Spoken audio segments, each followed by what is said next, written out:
Buenos días, buenas tardes, buenas noches. Este es Francisco Ruiz, hablándoles de nuevo desde Boston, Massachusetts, USA. Esta es la primera grabación de una nueva serie acerca de la inteligencia artificial. Decidí hacer esto en estos momentos porque la inteligencia artificial está muy de moda en el mundo y nos incita a pensar acerca de la naturaleza de nuestra propia inteligencia. Y también porque es una continuación de la otra serie que produje acerca de la filosofía de la mente. Primero tenemos que entender de qué es lo que hablan estos técnicos de la alta tecnología en Google o en Microsoft o en Facebook cuando se refieren a la inteligencia artificial. Voy a describir en esta primera grabación las áreas básicas tecnológicamente hablando, como si no supiéramos nada, absolutamente nada acerca de este asunto. Como sigo repitiendo, yo comparto en este canal con ustedes conceptos e información que yo mismo estoy en el proceso de entender y de analizar. Yo no soy un experto, pero me place mucho siempre compartir mis esfuerzos de aprendizaje con ustedes. Lo único que se necesita es una educación a nivel de preparatoria, bachillerato, high school, como se llama en sus países. No se necesita un nivel universitario, aunque mi canal, la audiencia de mi canal es primer año de universidad. Voy a hacer mención de los diferentes ah, as- aspectos de la inteligencia artificial, incluyendo también en estos momentos las esperanzas que los técnicos tienen acerca de su futuro. Después, me voy a concentrar en los grandes beneficios y peligros que se perfilan en el uso de la inteligencia artificial. Haré énfasis en el aspecto ético de su uso y sus limitaciones cuando se compara con diferentes definiciones de la inteligencia humana. Habrá que definir lo que es inteligencia humana, creo, porque muchas discusiones acerca de la inteligencia artificial tienen que ver si es inteligente o no. Y yo creo que todo depende de la definición. En otras palabras, la inteligencia artificial nos está forzando a redefinir lo que entendemos como inteligencia humana y lo que entendemos por ende lo que es ser un ser humano. Otro punto que tenemos que tocar es la relación que nosotros, los animales humanos, vamos a tener que establecer con la inteligencia artificial, queramos o no queramos, porque la inteligencia artificial ya es ubicua, ya está metida en todas partes sin que nos demos cuenta. Habrá momentos cuando sin pensarlo entraremos en conversaciones íntimas cargadas de emociones con una máquina. Algunos nos vamos a hasta a enamorar de la máquina y la vamos a tratar como si fuera otra persona humana o otra voz además de nuestra voz interna, dado que la inteligencia artificial va a actuar casi, no totalmente, casi indistinguiblemente, como si fuera una mente humana. Existe la posibilidad también que la inteligencia artificial invente su propia religión, aunque esto puede hacer que le suene un poquito descabezado. Porque ya sabemos lo fácil que es enganchar a los seres humanos a nivel espiritual. Nosotros tendemos a personificar, a humanizar, usando nuestra propia proyección mental hasta objetos inertes. No digamos a una máquina que nos va a hablar íntimamente. ¿Cómo vamos a establecer esa división de humano a máquina? ¿Dónde vamos a poner la frontera para que se vea claro que estamos hablando con una máquina y no con una persona? Tocaré todos esos temas de alguna manera u otra y estableceré un cuadro para poder contestar esas preguntas, haciendo siempre referencia a los grandes pensadores de la antigüedad, a los grandes filósofos y también a los pensadores de nuestros tiempos que están bregando con esas preguntas. Ese es el gran plan de esta nueva serie. Comencemos. El problema para los novicios en este tema es que hay varias variedades de inteligencia artificial que comparten el mismo desarrollo histórico en el campo de la computación. Desempaquetemos el asunto. La información que les voy a compartir es un poco específica y seca y a algunos les parecerá un poco aburrida, pero es fundamental, es básica. He tratado de darle un tono conversacional para hacerlo más paliativo. No sé si lo he logrado. Comencemos lo que ya conocemos, con nuestras propias experiencias diarias usando tecnología que tiene inteligencia artificial. Mi hija constantemente usa su teléfono celular sin tocarlo. Telefonea a mi papá y su celular comienza a vibrar, a llamar y de repente yo contesto. Despiértame a las 6 de la mañana. Describe el estado político en estos momentos en México. Y si todos los aparatos eléctricos estuvieran superconectados a la Internet con sus propias aplicaciones en el apartamento de mi hija, lo cual ya existe en varias casas aquí en mi vecindario, mi hija pudiera pedir varias acciones al nomás entrar a su casa. Prende la luz de la cocina, pon la calefacción a 68 grados Fahrenheit, tócame los adagios de todos los conciertos de piano de Mozart, etcétera, etcétera. Traduce lo siguiente del inglés al español. Cuando viajamos, mi hija le dicta a su celular nuestro destino y le pide a Google que nos navegue por la ruta más rápida. Esos son ejemplos de inteligencia artificial y en estos momentos yo le puedo pedir a mi computadora, usando un nuevo modelo de inteligencia artificial, lo siguiente. Búscame el vuelo más barato y directo hacia la Ciudad de México. Encuentra el mejor hotel cerca del Museo de Bellas Artes que no pase de $100 la noche. Pide un Uber que me recoja en el aeropuerto 15 minutos después que el avión aterrice, etcétera, etcétera, etcétera. Todo eso es posible ya en la Internet usando modelos específicos de inteligencia artificial que bregan con esos asuntos de logística, de horarios e itinerarios. En otras palabras, el usar la inteligencia artificial como un ayudante personal para hacer nuestras vidas más eficientes y dejar que nosotros usemos el tiempo ganado en otras actividades personales, ya se puede hacer. Ayer, London, ya nada más para darles un ejemplo, anunció que usará inteligencia artificial para que los buses corran a tiempo, perfectamente, y publicar en vivo exactamente dónde está cada bus y evitar que algunas veces lleguen 2 o 3 buses al mismo tiempo a la misma parada, dado que los humanos no han podido resolver ese problema en ninguna ciudad del mundo. Todos esos ejemplos de inteligencia artificial que les acabo de descubrir es como usar la electricidad en nuestras casas. Su uso es múltiple y es invisible. Los usos de inteligencia artificial son también múltiples y también invisibles, tan múltiples que invaden nuestras vidas sin que nos demos cuenta.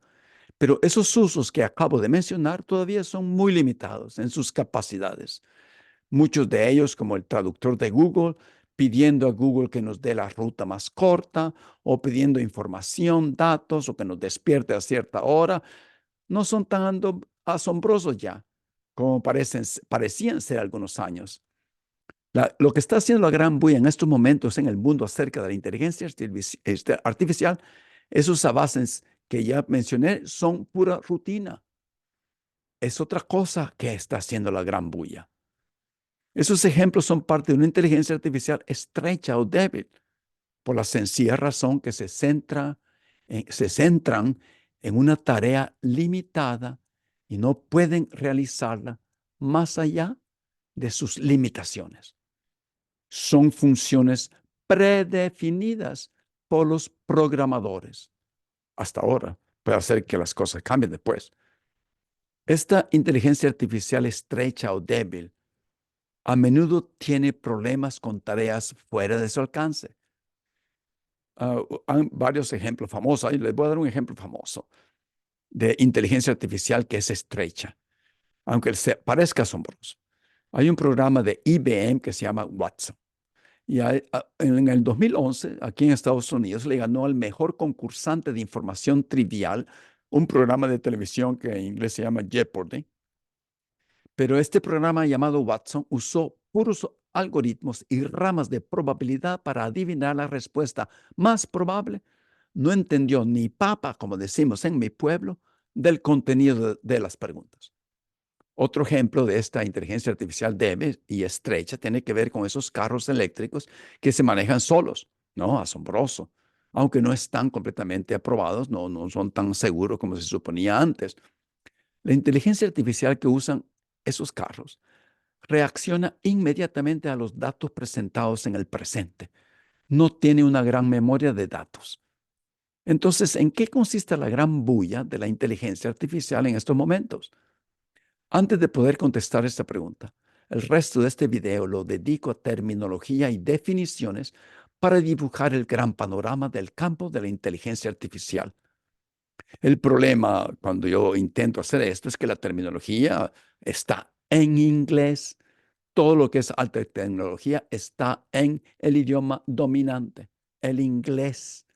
Dentro de los medios de comunicación latinoamericanos, muchos optan por usar las mismas palabras en inglés y otros, bueno o malas, traducen variadamente en México, España, Argentina, Cuba, Venezuela, toca en cualquier país que quiera. Para reducir la confusión voy a usar la palabra original en inglés, la lengua franca del mundo, y la voy a traducir literalmente en español y la voy a explicar en español. Comencemos con un organigrama visible. Quiero que usen su imaginación. En el primer encabezamiento está la inteligencia artificial. Que la inteligencia artificial es una disciplina académica en las universidades, en las grandes universidades de Estados Unidos y de Europa y de China y de India, como es la física, la biología. Pudiéramos definir la inteligencia artificial de esta manera. La inteligencia artificial es la teoría del desarrollo de sistemas informáticos capaces de realizar tareas que normalmente requieren inteligencia humana. Ahora bien, dentro de este gran campo de inteligencia artificial, así como la termodinámica es una materia dentro de la disciplina académica de la física en las universidades, hay varias materias bajo la inteligencia artificial. La primera es la llamada en inglés Machine Learning, aprendizaje de máquinas, o sea, aprendizaje automático, mecánico, de computadoras, como ustedes quieran llamarla. Las máquinas aprenden. ¿Pero qué quiere decir que las máquinas aprenden? El aprendizaje automático le da a las computadoras la capacidad de aprender sin una programación explícita. ¿Y cómo sucede esto? Primero, el científico escribe un programa, o en inglés se llama software. Escribe el programa. Después, este software utiliza un grupo de datos numéricos como un input para que se entrene y que construya un modelo computacional. A este modelo, ya entrenado con esos datos que ya existían. Ahora bien, después de construir ese modelo, la computadora se le pueden meter nuevos datos que nunca ha visto el programa, nunca ha visto o saboreado la computadora. Y la computadora lo que hace como un output, hace predicciones basadas en estos nuevos datos que le estoy poniendo dentro de ese software. Esas predicciones que hace son basadas en el aprendizaje, en el entrenamiento que ha pasado algunas veces, horas, días y días y días, algunas veces pasan meses, algunas computadoras, entrenándose en datos existentes. Pero ahora, ¿qué hace? Produce una conducta diferente. Predice algo. ¿Ok? Por ejemplo, este es un mundo capitalista, así que muchos ejemplos claros vienen del mundo capitalista. Y los ejemplos que le voy a dar vienen de consumidores. Si yo entreno un modelo, ¿ok? Un modelo, un software, un programa, yo lo entreno con datos que yo ya tengo, que son datos reales, concretos, existentes, de las ventas, supongamos, de un tequila de una marca. Supongamos que estas ventas son de del tequila llamado Patrón.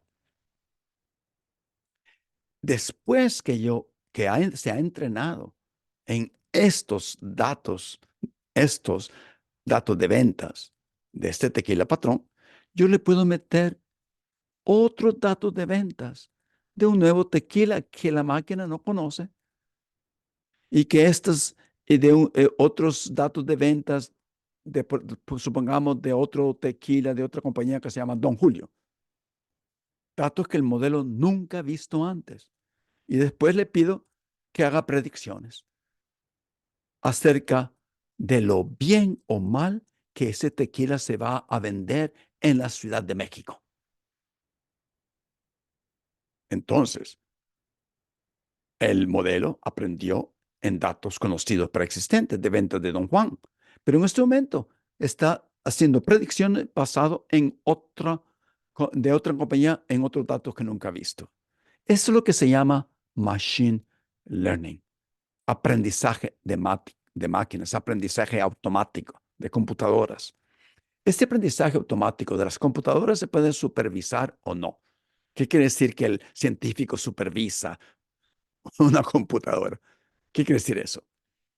En el campo de inteligencia artificial, lo que quiere decir es que el científico, el programador, les asigna una etiqueta a los datos que ya existen, que ya preexistentes, que le vamos a meter al software, al programa de la computadora. Por ejemplo, yo puedo adquirir datos, y este es un ejemplo, supongamos de la Universidad de Puebla, otra Universidad de El Salvador. Yo puedo adquirir datos de las calificaciones o notas académicas de los estudiantes en su último año de universidad, en una o varias materias clave de su licenciatura o maestría, al mismo tiempo yo puedo adquirir la cantidad de dinero que ganan un año después. Supongamos que eso es factible, que de un año después yo busco a los estudiantes o la universidad sabe y los estudiantes mandan sus datos a la universidad o globalmente el gobierno tiene esos datos, qué sé yo.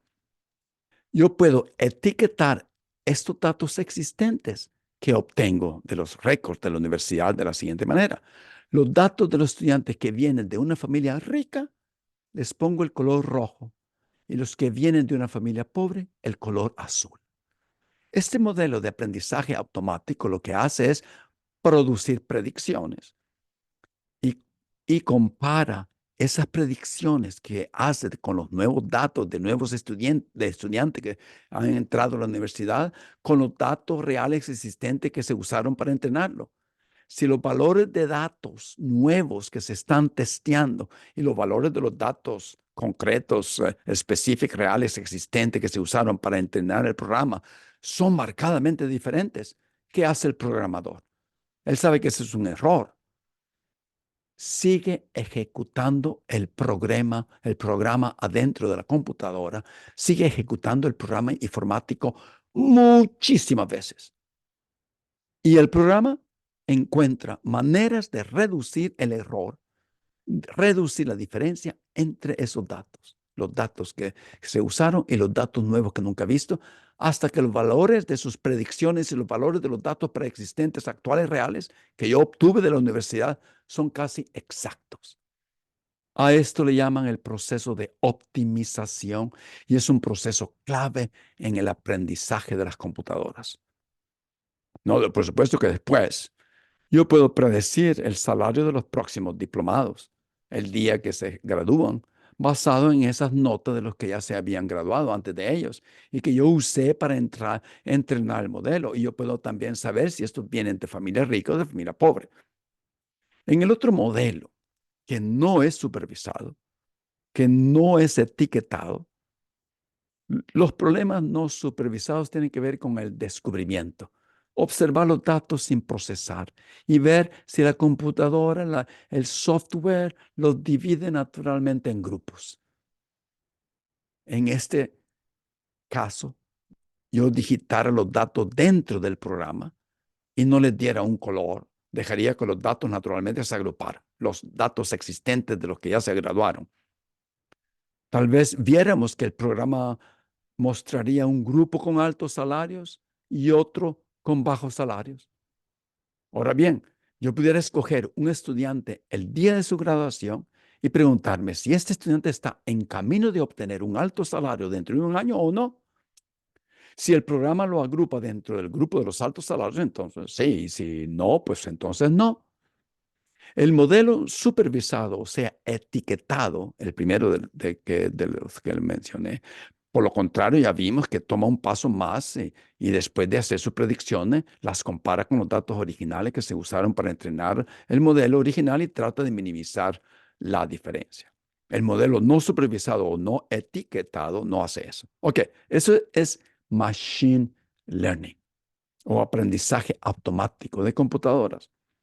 Bajo este machine learning, debajo de esta rama o disciplina de aprendizaje automático de computadoras o computacional, hay un aprendizaje y ustedes van a escuchar esta palabra, o en inglés o en español, no sé, que se llama Deep Learning. ¿Qué es Deep Learning? Deep quiere decir profundo en español. Learning es aprendizaje. Yo lo traduzco como aprendizaje profundo. Este aprendizaje automático profundo es un campo amplio que abarca diferentes técnicas. El aprendizaje profundo es un tipo de aprendizaje automático que utiliza redes neuronales artificiales que permiten procesar patrones más complejos que el aprendizaje automático tradicional de los que le mencioné al principio. Es una rama del machine learning del aprendizaje automático que utiliza redes neuronales, repito, artificiales, con múltiples capas, porque lo que quieren hacer estos científicos es emular al cerebro humano. Usan redes neuronales profundas para aprender y realizar tareas complejas, como reconocimiento de patrones, procesamiento del lenguaje natural como el que yo estoy hablando en este momento. Las computadoras con inteligencia artificial ya pueden hablar exactamente como yo hablo. Usted no se puede distinguir si es un ser humano hablando o es la máquina hablando. Toma de decisiones también. Entonces, imita al cerebro humano fundamentalmente, profundamente. Y aquí es donde empieza la bulla y también la controversia. Aquí donde empiezan las pronosticaciones del Armagedón, del fin del mundo. Bajo este encabezamiento, tenemos un tipo llamado modelo discriminativo. Bueno, es de deep learning, de aprendizaje profundo. En este tipo de inteligencia artificial lo que hace es discriminar, o sea, clasificar datos que se usan como su input para después hacer predicciones con nuevos datos. El ejemplo perfecto que muchos de ustedes ni se dan cuenta que Google usa es para clasificar cuál es un correo basura, que en inglés se dice spam, que uno no quiere leer, y cuál no es basura. Bueno, eso lo tengo en mi computadora. Ahora bien, bajo el aprendizaje profundo, bajo el aprendizaje deep learning, hay otros dos modelos. Uno se llama Large Language Models o modelos de lenguaje grandes. Y el otro es Generative Inteligencia Artificial o inteligencia artificial generativa. Ahí está la cosa. Los modelos de lenguaje grandes hacen lo siguiente. Imitan al cerebro humano con múltiples capas de nodos y neuronas computacionales. La primera capa de nodos son los datos digitados o puestos adentro de la computadora. Las otras capas son nodos escondidos. Pueden ser miles y miles de nodos escondidos. Y la última capa son los nodos que comprenden el resultado. Entre más capas, más poderoso el modelo. Bueno, aquí entramos al meollo del asunto. Aquí entramos a la controversia. Aquí entramos a la inteligencia artificial llamada inteligencia general o fuerte. Aquí entramos a lo asombroso. Usando aprendizaje profundo de tipo de modelos de lenguaje grande, los científicos pueden hacer predicciones a través de un modelo de aprendizaje semi-supervisado, semi-etiquetado. ¿Qué quiere decir eso? Donde para entrenarlo usan un número pequeñito de datos etiquetados y una inmensa cantidad de datos no etiquetados. Un ejemplo perfecto es el modelo que los bancos usan para saber si un pago con una tarjeta de crédito es fraude o no. Concretamente, así específicamente, estudian solamente 5% de las transacciones primero. Pasan un tiempo estudiándolas. Las examinan, las estudian, las observan, las describen para identificar cuáles, al final de todo, resultaron ser fraudulentas y cuáles legítimas. Y así las etiquetan. Esas fueron fraudulentas, esas fueron legítimas. No con un color diferente o con un número diferente.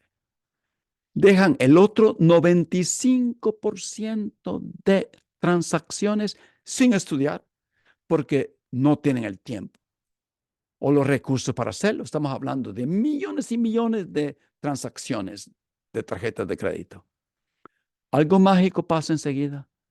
El modelo, él solito, aprende a identificar las características esenciales, fundamentales, las características sine qua non para distinguir en el 5% de transacciones concretas, reales que estudiaron, las fraudulentas de las legítimas.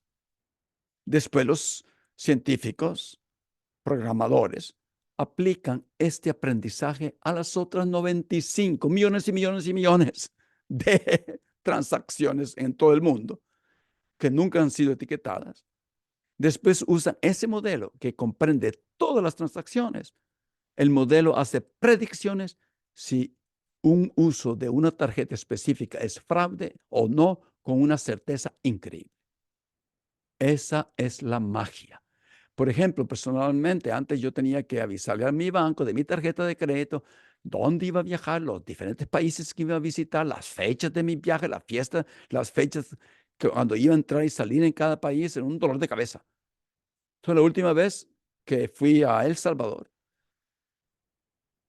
y quise hacer lo mismo, me respondió una máquina diciéndome que no hay necesidad, puesto que usando su propia inteligencia artificial, puede detectar cuando una de mis transacciones es falsa.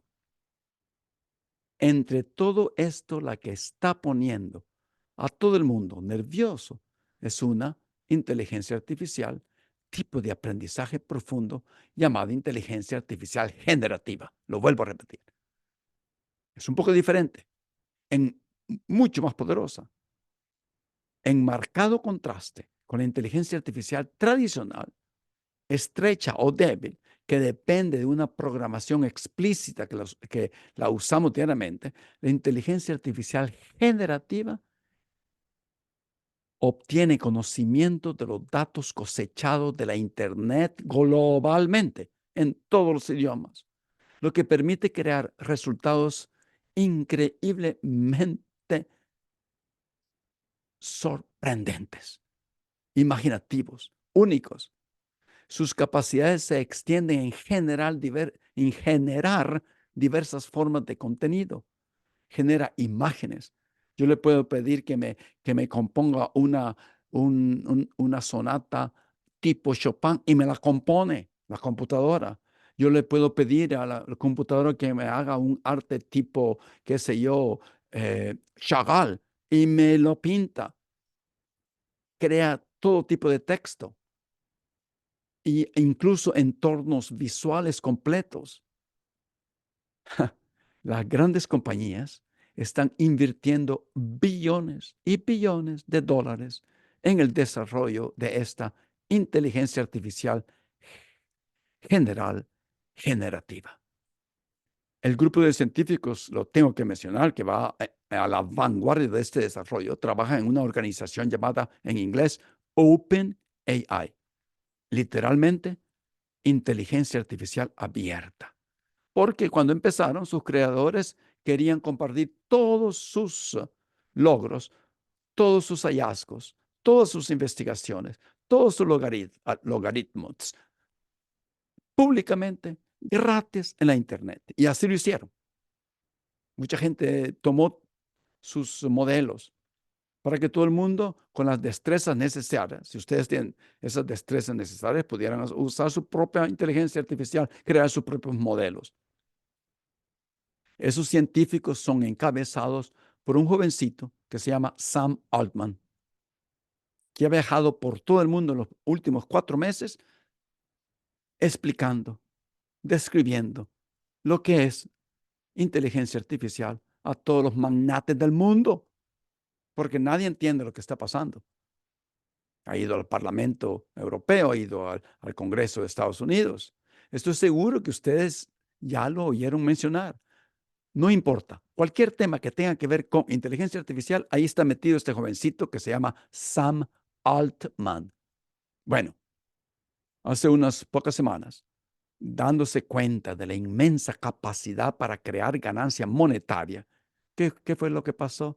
Fundaron en este mundo capitalista esa OpenAI, fundó su propia compañía con fines de lucro.